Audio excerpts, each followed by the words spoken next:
Good morning student, welcome in English Gurukulam Delhi.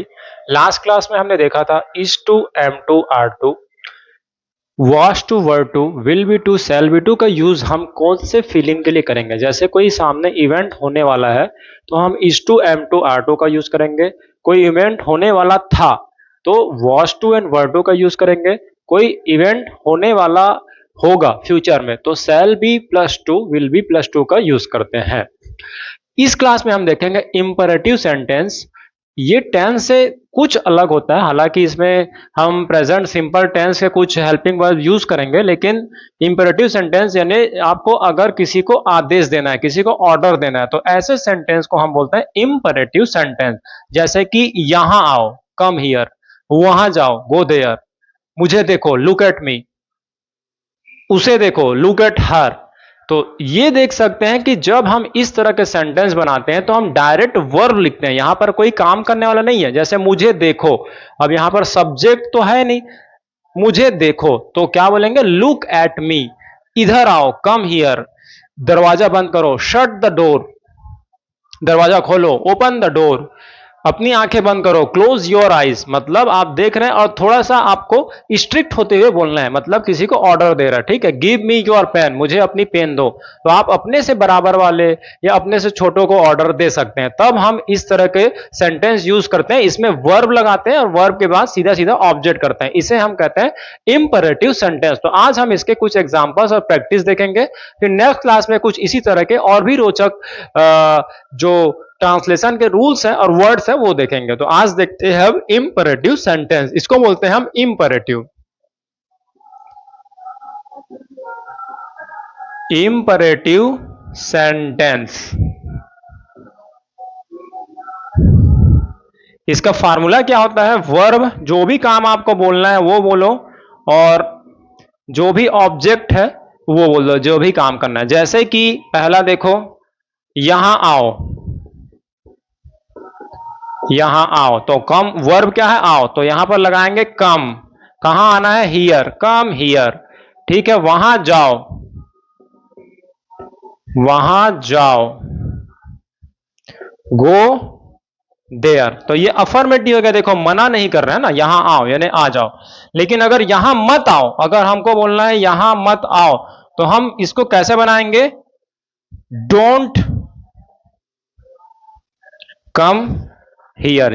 Don't use करते हैं, not नहीं यूज करेंगे हम। ये एक चीज याद रखिएगा, डोंट, डोंट कम हियर। जैसे कि मुझे डिस्टर्ब मत करो, डोंट डिस्टर्ब मी, तो आपने देखा, और गो देयर और डोंट गो देयर, तो यहां पर क्या आ जाएगा, नेगेटिव का, डोंट गो देयर, वहां मत जाओ। बस ये दो फार्मूला अगर आपने लर्न कर लिया तो समझ जाइए कि आपको इंपरेटिव आ गया। Come here, don't come here, go there, don't go there, give me your pen, don't disturb me, और डिस्टर्ब मी, मुझे डिस्टर्ब करो, डिस्टर्ब मी। वैसे तो कोई बोलता नहीं, लेकिन कभी कभी डिस्टर्ब मी, तो disturb me and don't disturb me, and don't ask any question, यानी आस्क अ क्वेश्चन। जैसे कोई टीचर है पढ़ा रहे तो आस्क अ क्वेश्चन, और कोई बीच में बार बार पूछ रहा है तो मैं क्या बोलूंगा, डोंट आस्क अ क्वेश्चन। कभी भी बीच में क्वेश्चन मत पूछिए। तो ये होता है, ठीक है। तो इसका कुछ हम एग्जांपल्स का आपको आई होप कि समझ आ गया होगा ये एग्जांपल्स।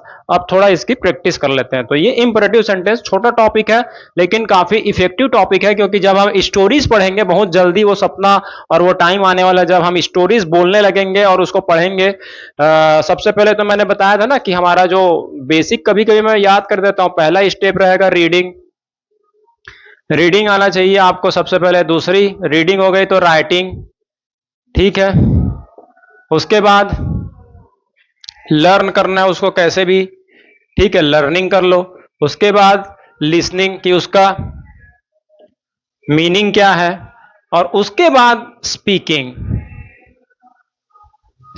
तो ये 5 स्टेप से हमको गुजरना पड़ेगा। रीडिंग आपको आने चाहिए कि उसको पढ़ते कैसे हैं, फिर राइटिंग आने चाहिए कि उसको लिखते कैसे हैं, लर्निंग आना चाहिए, बिना देखे उसको रीडिंग राइटिंग तो कर लिया, लर्न कर लो।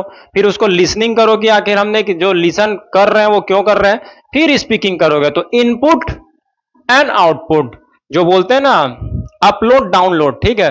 तो अभी तो हम डाउनलोड कर रहे हैं, फिर अपलोड जब करेंगे, इंग्लिश बोलेंगे तो अपलोड करेंगे, तो धीरे धीरे स्टेप होता है। लेकिन यहां पर क्या है कि लोगों के पास सोर्सेस तो है लेकिन उसका यूज नहीं कर पाते, तो हमको यूज करना चाहिए। और इस वजह से हम फिर देखिए कहीं कहीं बैंक में, स्कूल में हमें कोई ना कोई डिफिकल्टीज हो जाती है। तो पेरेंट्स अगर आपके नहीं कर पाए हैं वो बात अलग है, लेकिन एटलीस्ट आप पढ़ पाए ना पढ़ पाए, लेकिन इंग्लिश तो आज के डेट में आनी चाहिए। फिर इंग्लिश के साथ साथ आप कुछ भी खुद से ही एनालिसिस करते हैं। हालांकि इंग्लिश उतनी जरूरी नहीं है, लेकिन अब इंग्लिश जरूरी है, क्योंकि कोई चीज अगर आपको नया चीज इनोवेशन करना है, कोई स्टार्टअप ही करना है, कोई रूल रेगुलेशन करना है, everything is in English language, then you have to learn English language. ठीक है, तो यहां पर देखिए, यहां आओ,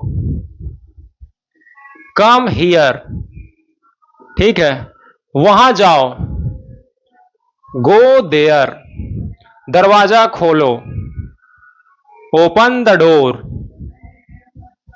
दरवाजा बंद करो, शट द डोर। इजी है, वेरी इजी है। ठीक है, अब देखिए, कम हियर, यहां आओ, यहां मत आओ, डोंट कम हियर। ठीक है, go there, don't go there, same रहेगा, बस डोंट डोंट लगाते जाना। ठीक है, open the door, don't open the door. अब ये डोंट का फुल फॉर्म तो आपको पता है ना, डू प्लस नॉट, इसको हम स्पोकन में डोंट बोल देते हैं। ठीक है, डोंट ही लगाएंगे।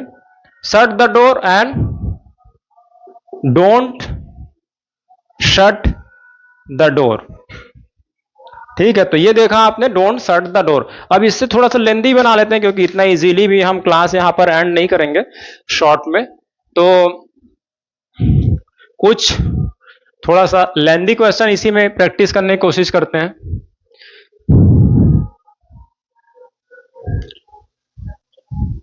अब मैं एक चीज बोलता हूं कि गर्मी में बार बार पानी मत पियो, है ना, गर्मी में बार बार पानी मत पियो, इसको हमको बनाना है, तो मैं लिख भी देता हूं,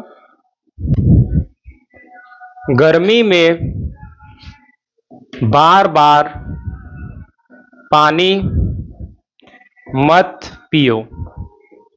देखो, ये हम किसी को बोलने वाले हैं, जैसे कोई टीचर स्टूडेंट्स को बोल रहे हैं, अगर आप स्कूल में है तो। और एक एक वर्ड को देखो कैसे हम ड्राफ्ट करेंगे। अभी हम एक वर्ड इसलिए ले रहे हैं क्योंकि हमको समझ आ जाए, है ना। जब हम बोलेंगे तो वहां पर तो आपको सोचने समझने लिखने का जो है टाइम नहीं मिलेगा, लेकिन अभी जो क्लास होती है वो तो एक प्रकार का तैयारी है। जब आप कहीं जाने वाले, वहां पर आपको पेन पेंसिल कॉपी नहीं मिलेगा, उस समय तो आपको बोलना होगा।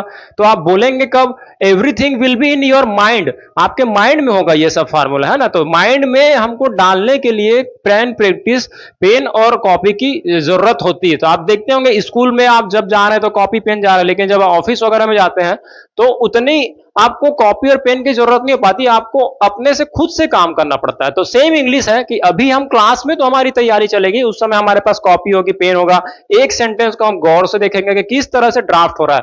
उसके बाद जब हम पूरी तरह से प्रिपेयर हो जाएंगे, तब आपको कॉपी पेन को धीरे से हटाना, एलिमिनेट करना होगा, और तब आप खुद बोलने लग जाएंगे। लेकिन उसके लिए खुद को टाइम देना होगा, और वो होता है क्लास में। तो देखो, गर्मी में ये एक वर्ड हो गया, बार बार ये दूसरा वर्ड हो गया, पानी मत पियो। हमारा बेस सेंटेंस क्या है? पानी मत पियो। ठीक है, कब? गर्मी में। कैसे? बार बार। तो ये तीनों को बनाएंगे। इस सेंटेंस को ब्रेक करना, इसी को पार्ट आप स्पीच बोलते हैं। अगर आपको कोई लंबा सेंटेंस बनाना है तो आप उसको ब्रेक कर दीजिए। अब मेन क्या है? पानी मत पियो। ठीक है, तो ये हम बनाएंगे, डोंट ड्रिंक वाटर। ठीक है, अब कैसे मत पियो? बार बार। तो बार बार के लिए अब इंग्लिश लगाएंगे, अगेन एंड अगेन। कब? गर्मी में। इन यानी में, समर, SUMMER, समर। तो देख रहे हो, don't drink water again and again in summer. ठीक है, तो आराम से बनेगा। अब देखिए, एक और सेंटेंस हम लेते हैं यहां पर, इंपेरेटिव का ही और लेंदी, है ना। इंपेरेटिव का बेस सेंटेंस तो हो गया। बेस सेंटेंस के बाद हमको जो कॉम्प्लीमेंट्री सेंटेंस करते जाएंगे। वैसे तो हम क्लॉज में इसको डिटेल में पढ़ेंगे, लेकिन जब पढ़ेंगे तब पढ़ेंगे, लेकिन उससे पहले हमको यहां पर प्रैक्टिस तो करनी होगी। ठीक है, बार बार मेरी ओर मत देखो। ठीक है, ये होगा, बार बार मेरी ओर मत देखो। देखो, don't look at me again and again, ठीक है। बार बार मेरी ओर मत देखो, don't look at me again and again, तो इजीली है। डोंट लुक एट मी, देखो एट मी, डोंट लुक यानी मत देखो कहाँ, एट मी, मेरी ओर के लिए एट लगा देंगे। ये प्रीपोजिशन हम अलग से क्लास में करेंगे, लेकिन फिलहाल अभी इतने याद रखो। अगेन एंड अगेन यानी बार बार, तो don't look me at me, बार बार। कोई भी सेंटेंस आप आराम से प्यार से सोचिए और प्यार से बनाइए। अभी आप धीरे बोलिए। अगर आप कभी किसी से मिल भी रहे ना, तो आप ये मत सोचिए कि मुझे नहीं आती, कोई थ्रू आउट इंग्लिश बोल रही है या बोल रहा है लेकिन मुझे नहीं आता। तो आप एक ही वर्ड बोलो लेकिन सही बोलो। एक समय ऐसा आएगा कि आप भी उनके बराबर हो जाएंगे, है ना। उन्होंने मेहनत कर रखा है। अब और भी कोई सेंटेंस इजीली बनाने की कोशिश करते हैं, जैसे कि बार बार एक ही डिश मत बनाओ। जैसे मम्मी को आप बोलते हो, ज्यादातर जो लड़की हैं लड़के की, एक ही डिश मम्मी बार बार मत बनाओ, ठीक है। तो उसके लिए क्या बनाएंगे? वैसे तो मम्मी को ऑर्डर नहीं दे पाते, प्लीज लगाते हैं, लेकिन आप मतलब अपने फ्रेंड को बोल रहे हो कि एक ही ड्रेस बार बार मत बनाओ, तो डोंट कुक, यहां पर कुक आता है बनाने के लिए। Don't cook same dish again and again. तो देख रहे हो, don't cook same dish, the same dish, the भी लगा सकते हैं क्योंकि आपको फैमिलियर है। अगेन एंड अगेन, तो डू एंड डोंट यूज करके हम इंपेरेटिव बनाते हैं। जैसे अगर इसी को बनाएंगे, कुक द सेम वेजिटेबल, अगर आपको कोई चीज अच्छी पसंद है तो सेम आप बोल सकते हैं कि वही डिश बार बार बनाओ, तो cook the dish again and again. तो देख रहे हो यहां पर कुक लगा लिया, वर्ब लगा लिया, फिर डोंट वर्ब लगा दिया। तो डो वर्ब या फिर डोंट वर्ब यूज करके हम इंपेरेटिव सेंटेंस किसी को बोल सकते हैं, किसी को ऑर्डर दे सकते हैं। इसके बाद रिक्वेस्ट वाला सेंटेंस को हम नेक्स्ट क्लास में देखेंगे कि अगर आपसे किसी से रिक्वेस्ट करना है या फिर इजाजत लेना है तो उसकी जो इंग्लिश होगी वो किस तरह से बनेगी। तो इस तरह से आप धीरे धीरे इंग्लिश की ओर अग्रसर हो रहे हैं और बहुत जल्दी हम स्टोरी तक पहुंच जाएंगे। हमारा जो गोल है स्टोरी तक पहुंचना, translation, grammar, then story, 3 month के जो कोर्स है वो बहुत जल्दी हम पहुंचेंगे। तब तक के लिए आप प्रिपेयर करते रहिए और करते रहिए प्रैक्टिस। Thank you.